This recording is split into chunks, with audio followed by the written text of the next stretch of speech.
Come on, come with me. You've got to see this because this is the best car in the world.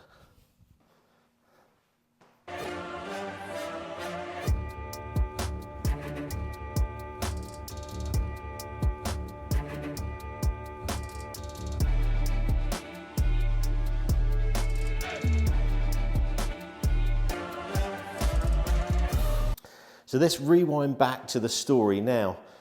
I really wanted a hypercar and I wanted one that was going to go up in value. That was the aim. If you've seen my other videos, you know that I buy rally cars, classic cars, and ones that are going to hopefully appreciate. Now it's a really, really funny story because what happened was I spoke to VVS and I said, I want to get a McLaren P1. I was just going on holiday. I chatted with Dan, chatted with Harrison, they sent me a few cars, and then luckily when I got on the plane it had Wi-Fi, and by the time the flight finished I'd bought that yellow P1. So in a 6-hour flight I got it, and I was like, wow, now I've got to pay for it. So we worked with VVS on the finance and the deals, and we got there and we got an amount that I could afford, and I had this Volcano Yellow P1. But in all honesty, that wouldn't be the colour I would have had. And when I went to see the car with Harrison, I said, you know, really like the P1, but yellow's not really the colour I would have. But it was launch spec. It was 200 miles. It had lovely yellow stitch. It was very good spec. I thought, I've got to do it. So I did.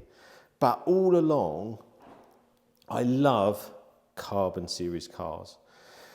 So I had the yellow one, we'd done the video with Frank Stephenson over at VVS, and it's opened lots of doors and lots of people I could meet. And then all of a sudden I saw this advert for a purple carbon P1. And I thought, I'm going to ring them. I looked all the way down the advert and it said, it's actually in yellow, the purple MSO kit is available separately.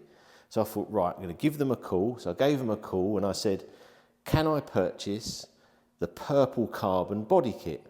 And they said, yes, it's available. I said, how much is it? And they said, a lot. I won't tell you exactly how much. And I said, I'll do it. I'll buy it. And then I thought, crikey, now I've got to get all this money together to buy this body kit. But if I was to buy a McLaren P1, this is exactly how I'd have it. So I thought, I've got to go for it. I've got to get the money together. So managed to do that, and then managed to find V Engineering, who would then change this body, because I had no idea. I thought, how long is it going to take? Is it going to take a week, a month? Can it be done? Is it easy? I rung them, they said, Richard, it's really easy to do, 2 to 3 days. I thought, right, okay, because it's 5 panels. So they come off and they literally go back on. The only tricky bit is around the window. So I thought, right, let's just do that. Let's get that done. Let's get this purple carbon, you know, MSO kit on here and see how it is. And when it arrived in, I didn't realise the amount of sparkle in the paint, and it feels like it's 3 different cars, because there's like purple, then you have purple and carbon, then you have like this metallic tint, which is just incredible. So right, let's just move on to the next bit of then what happened from there. Let's just go back one more step and just talk about the McLaren P1 and get you to understand how rare these are, how I made the decision, because obviously you've got the LaFerrari, which was, for me, it was too much money. It was £3 million, they were too much. 918, really, really like that car, 4.6 V8, naturally aspirated, Le Mans engine, Porsche, but I wasn't sure it looked as mega as the P1. So the decision was, are the P1s undervalued? And I thought they were. So I thought, right, I'm going to get the P1 and we're going to go down that route. Now, one of the things with this car I see is that it looks as good as the day it was released. And how many cars are like that? Very, very few. And the way it's been designed, to me, looks almost like a UFO. I think that the lights at the back make it timeless, because there is no light. It's just a strip of light. So trying to think, how do you then purchase a car like this and do it? And this was the most expensive purchase I've ever made by miles. And obviously it's quite stressful at the time, because you think, have I made a big decision? Is the market going to crash? Is it going to go up? So I decided on the P1, got that done, and I thought, I'm probably not really going to drive this car, and I'll be upfront and honest with you. I'm not going to be someone who goes, oh yeah, you know, this isn't a garage queen and that. If you're going to do that, you've got to have enough money to crash it, and I haven't got enough money to crash it. So I thought, right, we're just going to keep it, go to the car shows, use it and show people the car. Now the problem was, the first car show I got from Apex. They rang me, said, Richard, will you go to Maitland's for a car show? And this was expensive, and I'll tell you how expensive it was. I thought, I don't know if I'm going to take it, but I thought, Max, I'll do him a favour, it's a new club, I'll help him, I'll go to VVS and I'll get it. Now this car's only done 200 miles. There was a few problems with the dampers on the back, which I knew about, and I got a bit of a discount on the car. I took it up the road, and it went, and I thought, oh, that's a bit of a funny acceleration. And it didn't sound right, and I thought, crikey, what's going on here? Now, unbeknown to me, the clutch went. So I was driving the car and I was thinking, oh, suspension doesn't feel good, which they said because of this actuators on the back will drive fine. But now I didn't really have full acceleration. And that's because obviously it was going to cut the power and protect the engine. So I went along and I thought, I'm going to be clever. What I'm going to do is I'm going to swap the car to electric mode. Now, as soon as I'd done that, the car totally cut out on me. Now, luckily, the steering didn't, because I was able to pull over, stop, restart the car, because sometimes when you cut power on something like this, the steering locks and you can't turn, but I was able to. Went to the show, saw Max, had a really great time, but it was a lot of money to fix the clutch, so it's a very, very expensive show.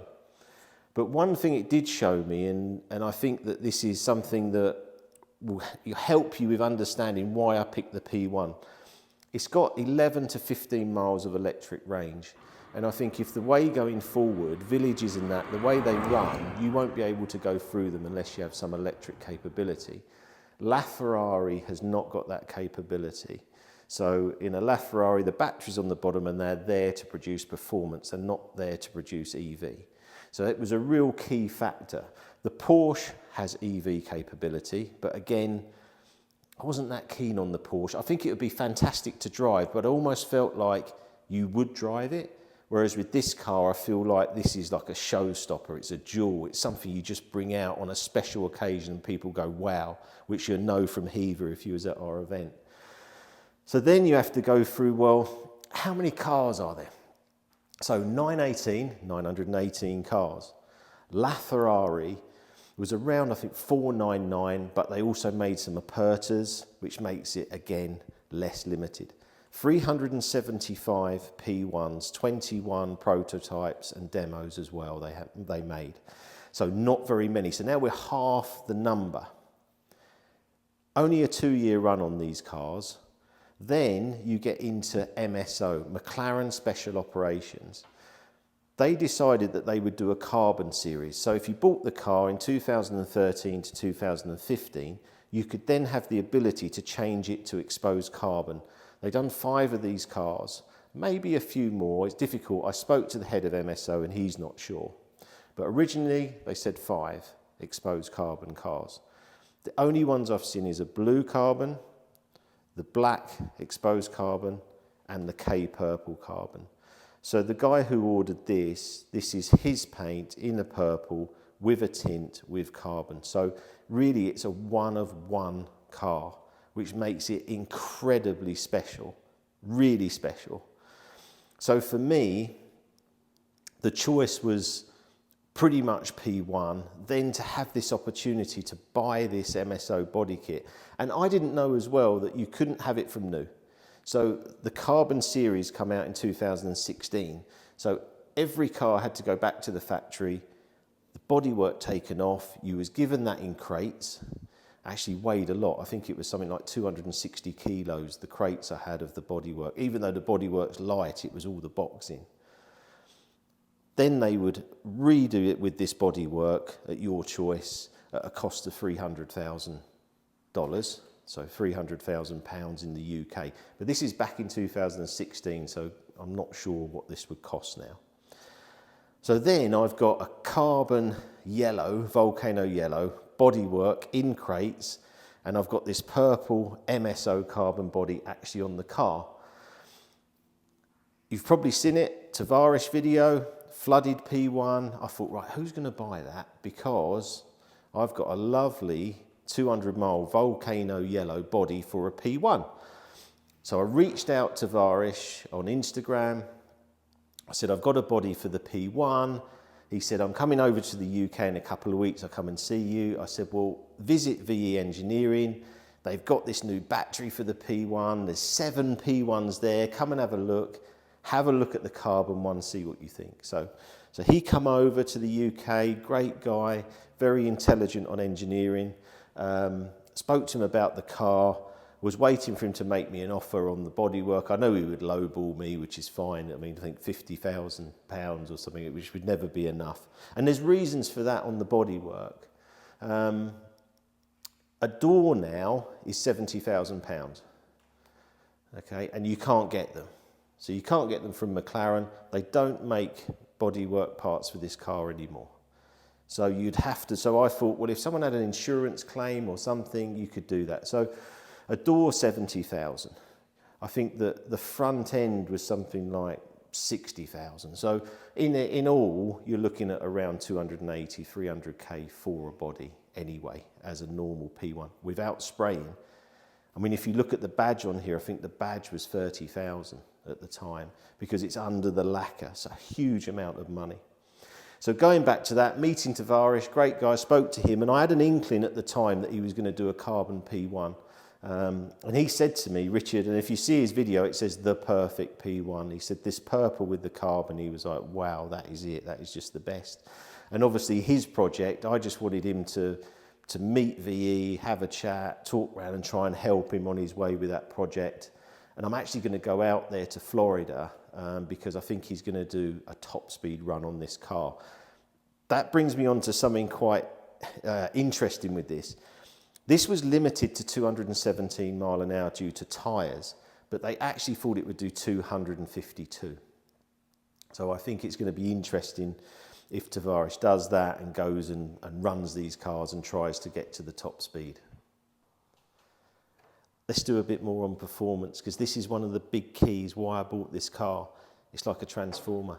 Look at this spoiler, look at how that extends. So you've got 2 different cars. You can have it subtle, spoilers down, it higher up, but then it turns into this sort of monster with the race spoiler lowered down, one of the lowest cars on the road.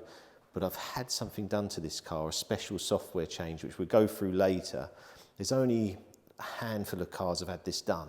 So when I get out on the road later and you see the shots, it's going to be incredible, because race mode on this car, it's illegal to drive. So I wouldn't be insured if I went out in this car in race mode. But there's V mode on this, which we're going to show you. But let's talk about performance, because you want to know how powerful it is. 903 horsepower. A lot of horsepower here. So you've got this 3.8 twin turbo engine, and then you've got the hybrid giving it that extra boost. Times wise, you've got the 918, the LaFerrari and the P1. The P1 always won. And I'm talking by small margins, but it doesn't matter. It was still number 1. And when you go through stuff, you want it to be number 1. And if you're Porsche or Ferrari, you're 2nd or 3rd. Them times were around, I know, quite small tracks, but the Nuremberg time, I think they were saying that it was under 7 minutes. Now, that hasn't been confirmed. McLaren just said under 7. I don't know why, whether it was 6:59 or something, but it was under 7. And they had a Le Mans version of this that actually done it in 6:43, which is extremely fast. So performance-wise, you've got huge amounts of performance. And when we go back to, is it the best car in the world? Pagani, Koenigsegg, all them type of cars, I'm not sure around a track would cope with a P1. And there's other reasons for that too, because tyre technologies come on. This was doing under 7 minutes with old tyres. All these performance figures now, I guarantee, are coming from tyre performance. I've got the original tyres in storage. These are now Trofeo R's, but I could move to a Michelin Cup 2 or a Michelin R. There's so many different tyres that would give it more performance. 0 to 60, you probably want to know, so you're looking at 2.5 seconds. You're looking at 5.5 seconds to 100. That's with old tyres. Is it even quicker? I think that some of these have been claimed to do 4.8 to 100, which is phenomenal speed. So really you've got two cars in one. The LaFerrari and the 918 don't do that. The LaFerrari is what it is. This isn't, and it's an event. When you press that button in there and it starts going up and down and the spoilers dancing and everyone's going wow, and it's sitting so low. The wheels are almost like under the arches, which is incredible. Roof scoop as well. So on here, I didn't know, but it's got speakers in here, and under here they come through into the cabin. So when I first drove it, I thought, Jesus, this is too loud. It was like so loud. And they said to me, Richard, the way it was venting was wrong on the sound, so they adapted that. So we'll hear a bit of that when we're out on the road. The only problem with out on the road, we've still got the problem with the clutch, so hopefully we get back, but you'll find out in a bit. Let's go round the inside, because I'd like to just show you in there, and then we can get this car out on. Right, so let's just sell you the interior on the P1. Plaque here, number 49, 375. This carbon seal, because it had a carbon tub, all the McLarens had that. And this tub goes all the way round, so you can see it all the way round here, all the way up in the roof with the roof scoop. Pedals, aluminium, look fantastic. Steering wheel moulded on Lewis Hamilton's grip in the F1. It's a fantastic steering wheel. It does feel beautiful to hold. Paddles are perfect. Can't do anything with these to make them any better. Carbon fibre, perfect length. Follow the steering wheel. Very important when you're driving.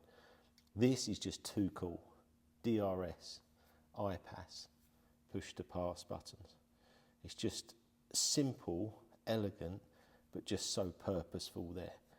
Digital dash. Now, I was having a look at this earlier and I love it. It changes modes with race mode, electric mode. I think it's great. I love the air vents. You're getting the gist now. I quite like this interior. Now on here, look at this shape in here. It's just fantastic. This here sits towards you with the carbon. If I just get further in, you've got cup holders even here for yourself. Cup holder here. Now, a lot of Lamborghinis these days, modern ones, you can't even use a cup holder. It doesn't even work. STO's no cup holder. I love this centre console. It's like it's floating through here. Seats, really, really good. They use these seats in like 6, 7, 5 and that, but it's because they're just the best seat. So from an interior point of view, I think it's fantastic. The only thing is getting in and out, and especially at my age, my hip, it's a bit tricky. But once you're in, you actually feel like you're more in the middle of the car than you'd expect. And I think that's because you've got this big sill here and I'm right over here in the car. The view through the back, again, looking towards that big spoiler, which we'll see when we're out driving. Small wing mirror, quite interesting. It's just little details you pick up, which is quite nice. Some of the cars I've been in lately, when I was in the GR Yaris, massive, massive wing mirror. But yeah, it's a fantastic place to be. Stitching is nice. I like the yellow stitch especially. I'm trying to think of anything else to sell you. What else can I say? Oh, the glass on the top, forgot about that. It's very, very light in here. A lot of these cars you can feel like you're quite claustrophobic, it's quite dark, but in here you've got this, and this changes with the sun. So it's fantastic because you feel like you're almost really in a Targa. So yeah, it's a really, really good interior. Very happy with it, and I think this is going to lead to say, is this the best car in the world? And hopefully I'm selling it to you. Right, let's move on. What we'll do now is we're going to put the car right down into just normal mode, and then we're going to see it transform into race mode. Before we go into raising the car up and down, just want to talk about wheels and brakes. It's important that you know. Akebono discs, these are space age material, 100,000 miles for a disc replacement, so that's just forever really. The others wouldn't do that. They didn't have brakes as good as this. Huge calipers, wheel design, very important on a car. I think this is perfection. I know this is used on McLaren's range, 675 and that, but I think it's because it's just the perfect ring. Super lightweight. I love this bit in here. I love the spokes. There's nothing to change. And when you have that on a car, you look at a car and a wheel. Sometimes you think, not sure it worked, but in silver especially, it really shows the design. And when we got this car, they were in like a dark grey, but silver is perfection against the purple. And I think this is the best rim.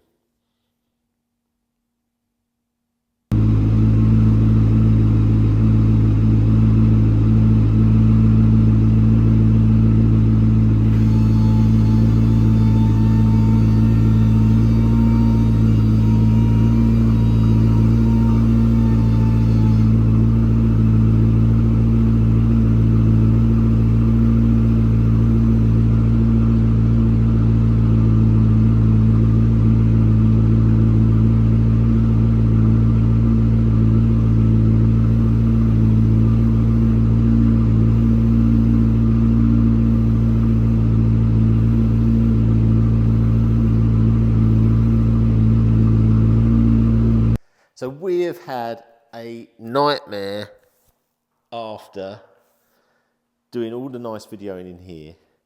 The garage door decided to pack up. So every time we tried to do something, the alarm's going off here. I won't turn it on because it's so loud. So I had to get someone out, one of my security guys come over for an hour. We then managed to get one of them open manually, took the car out, but obviously the clutch work and stuff hasn't been done yet, but we managed to get some good footage. The car holder for the phone to do the footage broke, so I couldn't do any in-car footage. Then I went up and down the road and the car decided to go into sort of a limp mode, but we got it back. We got it back. So I thought we'll finish the video in here. This is going to go off and have all the clutch work done, these bits on the back, and then I can actually drive it on the road and get that done. But the original thing of the video, is this the best car in the world? I think so, and I'm going to tell you why, okay? My favourite car ever was an F40. Before that was a McLaren F1. But I think now the age groups are obviously changing. Younger people love this P1. I really think on the road it's absolutely mega. How many cars do you have paintwork that's almost 3 different colours? How many cars can you change the appearance so much that it looks like a different car? How many cars after 10 years still look like they're brand new? The interior on this, just going up the road, is awesome. I was looking at just all the vents, all the little bits. You don't realise how much effort was put in. Some of the best designers, Frank Stephenson, all the other people at McLaren designing this car. It's one of the fastest today. And if you put the newer tyres on, could be even still the fastest car 10 years on. Electric. Drove it in electric. You see the videos on there. It's actually really nice. I thought, well, I've just got a quiet car, just poodle along, no one knows, and then I can turn it into a complete animal at a switch of a button, race mode, change it, boom. Well, you're going to have to prove me wrong. I'd love to see in the comments what cars you're thinking. I'm thinking Pagani, Koenigsegg, all these cars, Bugatti obviously, but is it better than this? I'm not so sure. And I think some of the photos with the guys we've got here today, Sam, Jack Emerson, these photos are going to be so good. I want you to see them and tell us, you know, is there a better car? I don't think so. Hope you enjoyed that video. Please like and subscribe to the channel. We're going to get this on the road surely. It's going to go back to McLaren, get sorted and come back. See you again soon.